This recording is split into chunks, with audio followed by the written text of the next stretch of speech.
having this series the last month since we've been sheltering in place, just to offer some strategies and some community time for us to come together, share ideas and resources, how we can stay healthy, well, and happy as we can at home as we shelter in place.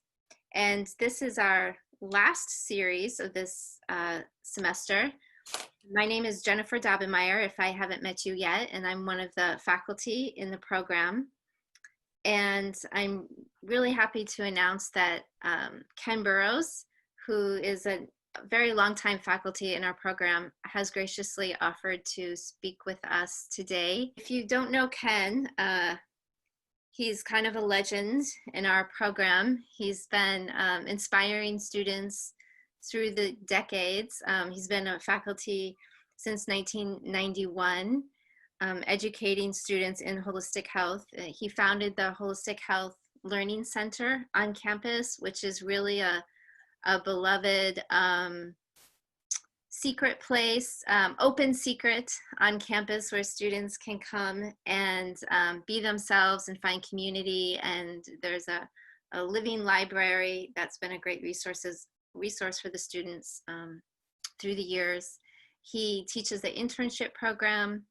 He's very active with Project Censored, which is a media organization to inform us of stories that haven't broken through to the mainstream press, but are nevertheless very important. Thank you for your vision and your leadership and for teaching us today. My pleasure. Hi, everybody. Good to be here with you. Just to say, I've been playing with this topic of stress and self-care for most of my adult life. I served as a consultant and trainer in Silicon Valley for about 10 years. I taught at Foothill College psychobiology for 11 years. I was part of the team that founded Type A behavior and verified its existence while I was at Stanford. I've been very active in this field. In fact, I used to call myself self-care consultants, and people said, "What's that?" Back in the day, before people were really even knowing what self-care was. And why should we do that? What do you mean?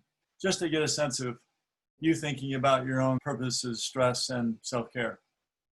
So first two questions: what's your favorite way to relax?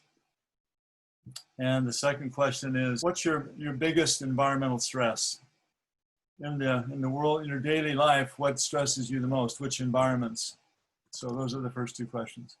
One of the things that I realized actually even today, so the source of stress right now is this whole COVID thing. And I realized, I probably spend more time than I need to following the media on it, going down holes, and that I can pull back a little bit. And I realized today I really need to do that. We also shared that was our greatest stress. So there may be others here with that as well. Given our time today, just notice what your greatest stress is and how you might be contributing to that stress as well. Then a question: if you were to pick up this self-care behavior, what self-care behavior would really help you and really be a game changer for you? What would that be? Which behavior? Typically, there are three ways, by the way, three main self-regulation skills: how we think and how we move or don't move, physical movement, and then the ability to relax and release. Just noticing what behavior would be a game changer for you if you were to start to practice it on a regular basis. I would like to hear something outside the box, something that hasn't been said that I'm aware of. And I work in more of a holistic kind of community healthcare. And I'm kind of bent on hearing the same things over and over and saying the same kind of meditate, take a walk in nature, all that stuff. That's great. Thank you.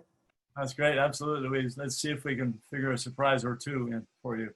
I'm a holistic health educator, and I came on because I know Eric, and he invited me as a guest. I've worked with him as a client, and movement has been a big piece of it. When we first met, I walked 3 times a day to change things. But what I would like to do, and my main concern is self-actualization of what I was sent here to do. Mm-hmm. Okay, let's see if we can weave in some support for that. Okay, great. Big order.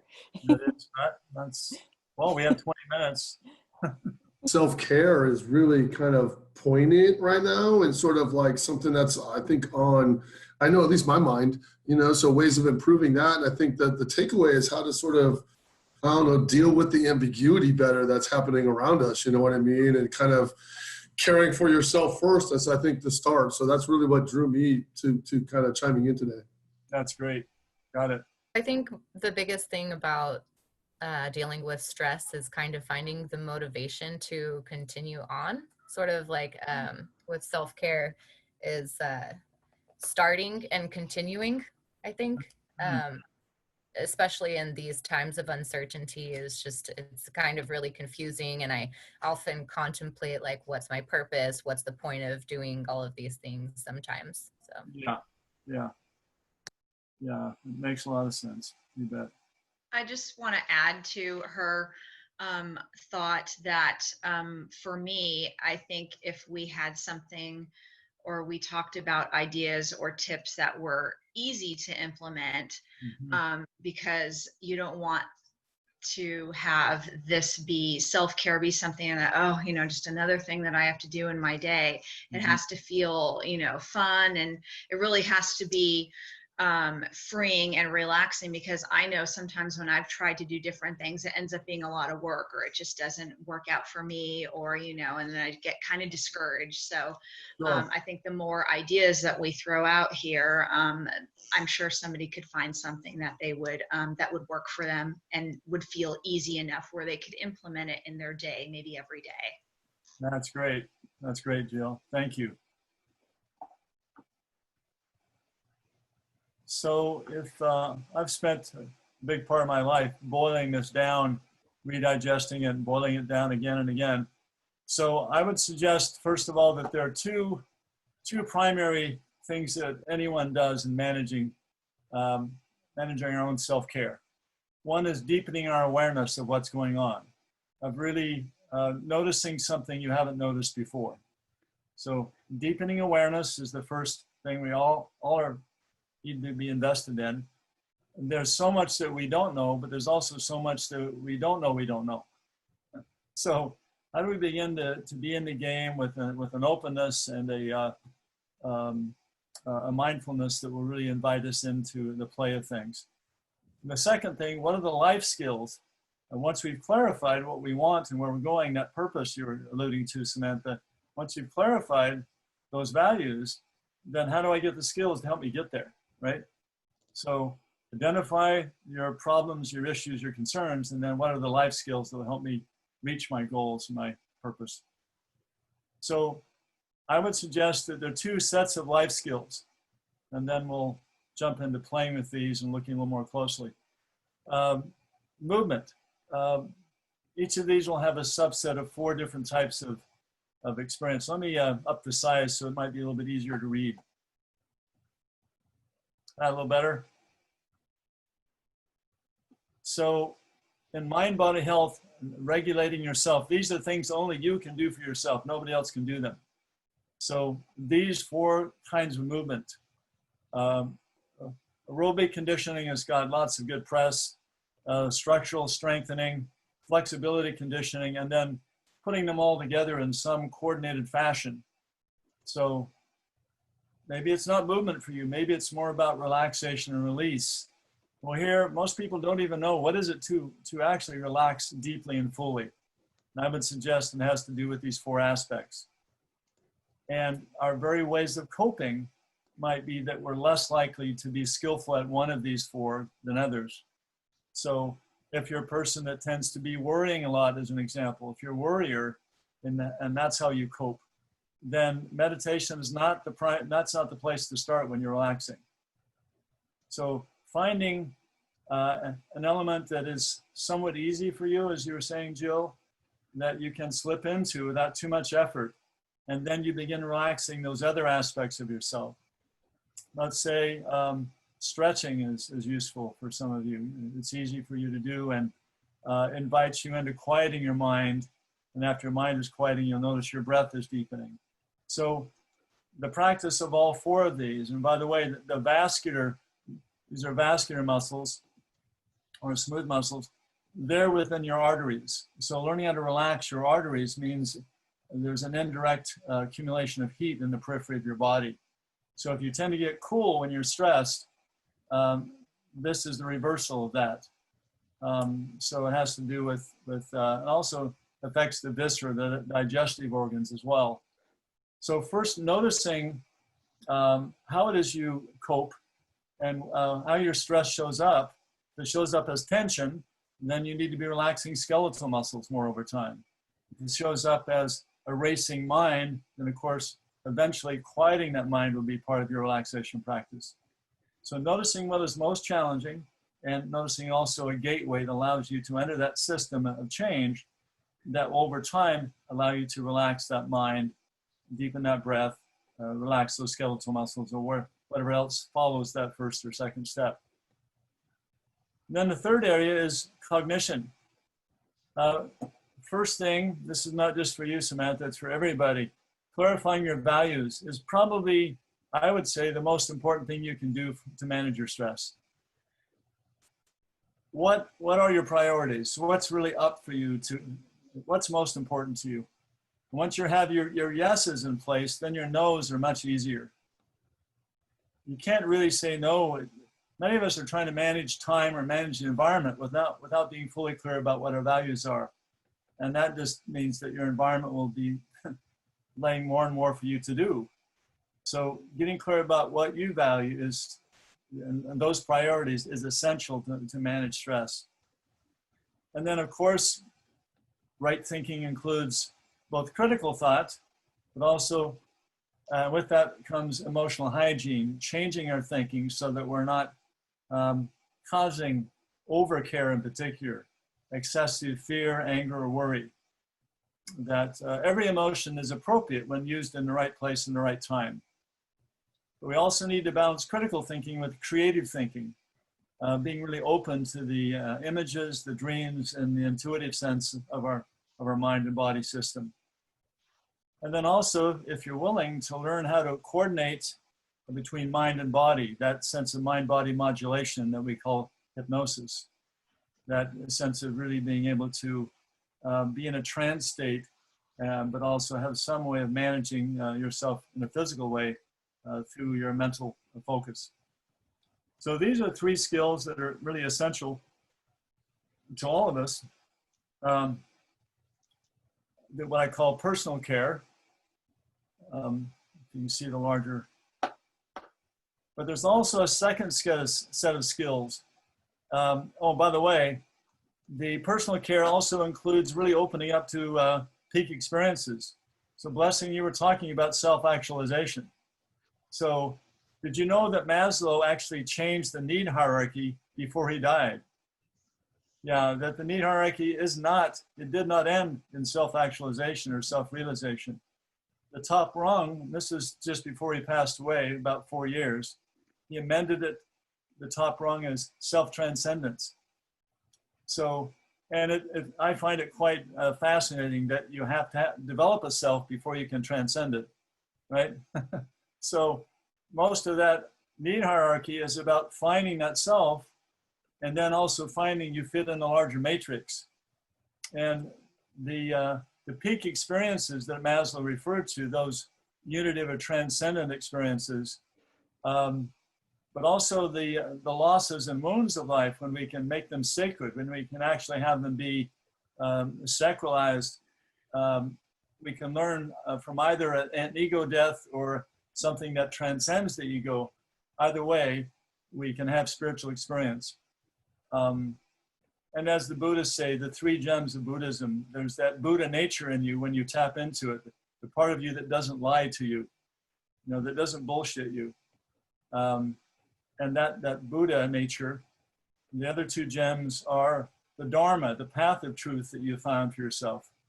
So whatever that path is, whether it's a religious path or a spiritual practice or whatever that is, that Dharma and that Buddha center, that truthful place in you, and then the Sangha, the people that are part of that community on that same path, that same Dharma.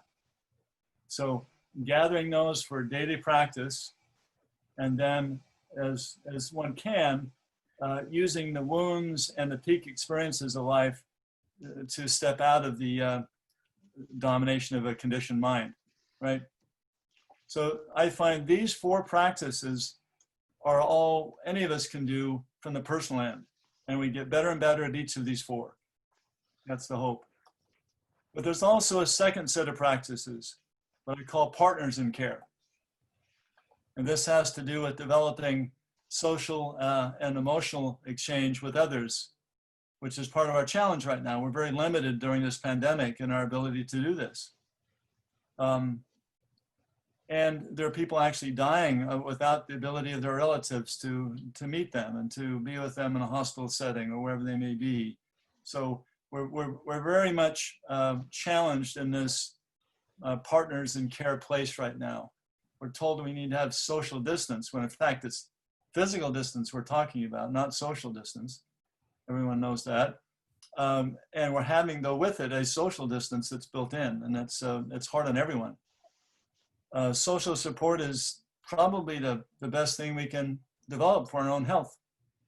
So this area, there are 4 sets of skills: making contact skills like listening, like humor, like touch, like open presence, self-expression skills, working through our conflicts, and then deepening our trust and commitment.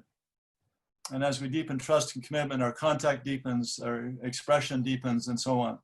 So, and also 2 other life skills to practice when it comes to being partners with each other.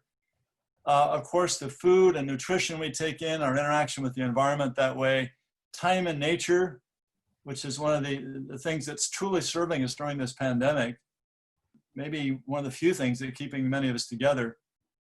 But also, how do we manage time? How do we enter into the world of time and manage it from a relational sense, not just a digital sense? And how do we become responsible consumers? How do we start living a life that's more ecologically aligned in home and work and transport? And finally, how can we be in community together? How can we develop our culture, both local and global cultures? How can we get involved and be an activist within our communities to call out the best of our leadership and move toward an ecological paradigm and away from this industrial and informational paradigm of the past? And part of my passion is around media education and reform, so we might have the information we need to make the best decisions. And finally, how do we develop an economics that's caring and not exploitive? So these are things we all have to work on together. We can't do them ourselves. You can't provide all your food. That comes from someone else. So we're in relationships with each other, including our built environments. And that's what this Partners in Care is about. And being that we're all part of the university together, how do we develop these life skills as we relate to each other as well? Let's do a little practice together. So key to our future will be entering a life of practice. So one of the closing questions I'll have for you is, what do you need to be practicing? So let's just do a simple practice to help us be more engaged. That was a lot of content, a lot of drinking in of digital reality, but very abstract. So if you would, put your hands together for a minute and just rub your hands together. And just notice as you would the heat in your hands and the energy of your hands. And sometimes when things are a bit out of control, you can always put your hands together, Jill, or anyone else. Do something simple and just feel the heat and the friction of your behavior. You have some sense of control. You're generating a little energy. Then take your hands, if you would, and put them on your head now. Share some of that nice warmth. And then take a deep breath or two, if you would, while your hands are up there. Maybe close your eyes and just take a moment to feel your body, feel your breath in your body as your breath comes and goes. And for just a moment, there's nothing you have to do and there's no place you have to go. And just noticing your breath as you feel into your life, your good life, and the coming life you have, as well as this present moment. And then if you would, put your hands someplace on you that feels a little tense, wherever it might be, someplace that's a little tense. And if you would, just keep your eyes closed. It's helpful if you're willing. Just notice how it feels as you put your hands in that location. And just take a deep breath or two. Notice what it feels like without any intentions needed. Just let your hands be there as you breathe. But allow on an out breath that you have a chance to release. And take a couple more breaths. And as you notice every out breath is a chance to let go a little more. And just see if that area of tension shifts any. Not that it will, but it might. And then putting your hands anywhere you'd like in a relaxed way, and allowing your eyes to be closed. And just think of something that you appreciate about yourself. Something you like about yourself. So here's a way of doing a little self-assessment, and you could do this with any group. I was meant to do this with you, but for lack of time, we're not going to. But you can vote on a whole hand, the thumb being yes, completely yes, pinky finger, completely disagree. So yes and no finger, or somewhere between. And you vote on each of these. And just a little simple self-assessment that you can see here. Thumb is being completely yes, pinky completely no, or somewhere between. Do you engage easily in personal reflection? Do you experience conflict as a generative force in your life or work? Do you see change as an opportunity? Are your needs met? Noticing which are and which are not being met. And then, do you have people to lean on? Do you have a good social support circle? Really important. Let me suggest, if you were to add one character strength, whatever it is, and I can give you a list of character strengths if you like, but one character strength that if you were to add that to your life, it would be a game changer. Think about what that might be. Whatever it is that you need to create that game change, to take you on that journey of change, this is what you need to repeat in your life. And so if you'll notice, to develop muscle memory, it takes about 300 repetitions to develop muscle memory, and 3,000 repetitions to have it fully embodied. So my question is, what do you need to practice? So these are traditional ways of managing stress. Identifying your stress symptoms and see if which of these where you find yourself. Reducing, recognizing, reducing key stressors. Developing relaxation skills to integrate relaxation into daily life. Modifying healthy coping patterns. This is where that game-changing virtue or personal strength I talked about. Clarifying your wants and needs to create a positive self-care plan. And then mobilizing support and put your plan into action. Often our plans fail because we try to do it alone without support. It isn't just that it needs to be easier, Jill. It means we need to have a buddy sometimes to call us out or to do something with. But then whatever your plan is, to constantly reevaluate and adjust the plan. I pulled together just a few resources to share with us as we wrap up here. I'm a bit of a media person. I really, especially independent media. If you take a look at our time, and a number of people have talked about the sadness and challenges of this time we're in. These are just recent headlines here from the New England Journal of Medicine, how this pandemic has really deepened our mental health crisis in a big way. Widespread emotional distress and so on. I find some of these other articles a little more specific. The mental health fallout of the Great Panic of 2020, that it's now being called the Great Panic in some circles.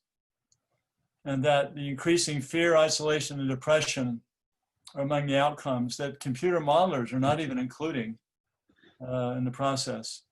And that suicides are now approaching the number that are so-called killed by COVID. Even the number that are killed by COVID not clear what we're counting here. Sometimes they are dying of something else and they have COVID, and so we label a COVID death. So even all those deaths gathered together, suicides are now beginning to catch up with the COVIDs. So, and it's going to get worse before this shutdown is over. So we have, and a big part of this disaster is uncertainty. We don't know how to hold this. We don't know where it's going. We don't trust our leadership. And there's reasons why we don't. So also you can read about how COVID-19 is triggering a much greater use of antidepressants. And 85% of Americans fear local businesses are going to permanently close, especially small businesses. Our society is changing very rapidly. We can't even measure it yet because we're all pulled away from society, from really having a chance to be with each other. So antidepressants have rose about a third over a month ago. So we have all sorts of emotional depression going on.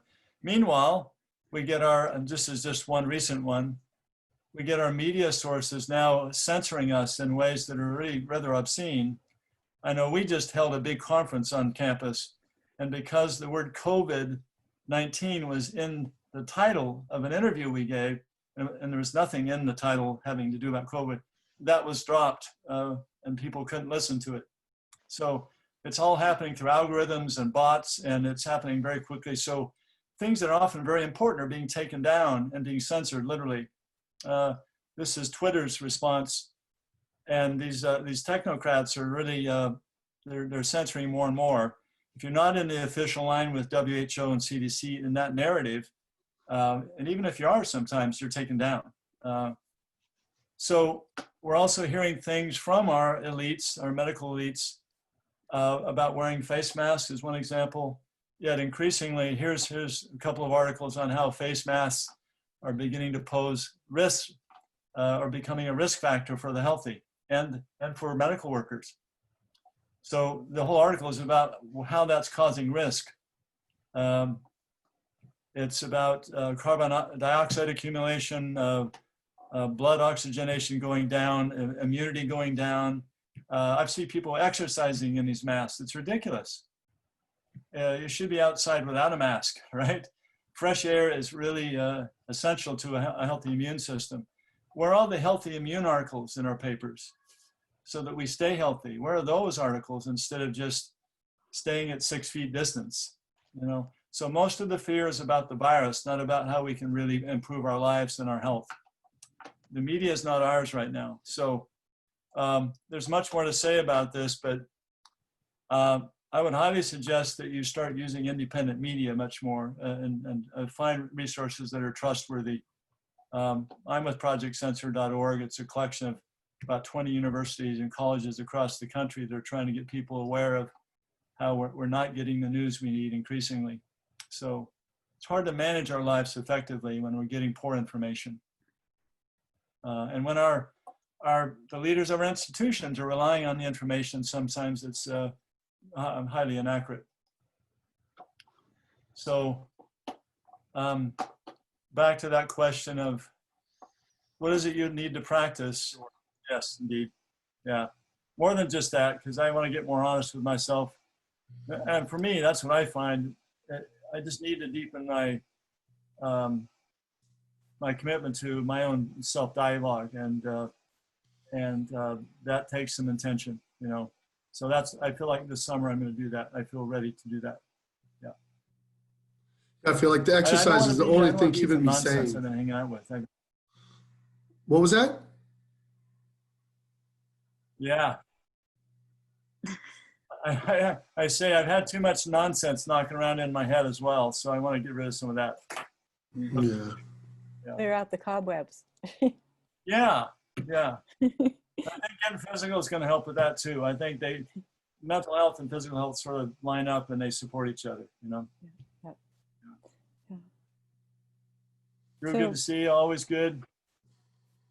So my problem is, so I'm trying to not default to trying to struggle alone, but to reach out and find solutions, ask for help with solutions, and trust that other people do have the capacity to help me resolve a situation. Like someone just came over just before this because my oven wasn't heating properly to cook, to bake, and found out that the top element is not working. And so he's looking at, knock on wood, replacing it, because they're kind of slow here to replace anything, but to replace it or replace my oven, which would really be awesome. But I mean, just, I called, I said, hey, you know, I measured and this is happening, and he confirmed it. And so I can do that with other things, you know? There you go. We heard you. Now you got to do it. Yes. Yeah. That's great. And I appreciate this. It just helps me start getting thinking. And like I said, I appreciated your format. I know you're trying to pack so much in, but it left me with stuff to digest. So I just wanted to offer some appreciation. Thanks, Drew. You're the best. I miss hanging out more. So I do too. Part of that social circle of community I miss as well. even if you walk down the hall and it's brief, it's like, there, yeah. So may it happen soon. So, Hope so, buddy. Drew, do you work in the wellness center or the rec No, center? I'm in the recreation department, but my office is literally next door to Ken's. So it's been a year or so down there, and so yeah, it's been, we pass each other frequently, and like Ken said, it's rare that we don't stop and check in. So that's kind of been a kind of a missed touch point, you know. Okay, great. Yeah, it's nice to meet you. As well. Yeah. Are we able to get the resource guide that he published, that Ken posted last? Which one did you want, Blessing? The media resource guide? Yeah. I'm not sure you mean, just that last sheet about the references? Yes. I can send that to you. Just email me. I'm at K Burrows. So first initial for my name, Burrows at sfsu.edu. Okay, thank you. Of course. I appreciate it. Bye, Drew. Hi, guys. Thank you so much, everybody, and especially everybody for their comments too. So it was really helpful to listen to other people's perspectives. It is. We need each other. We can't heal alone. There's no way. Yes. Yeah. Yes.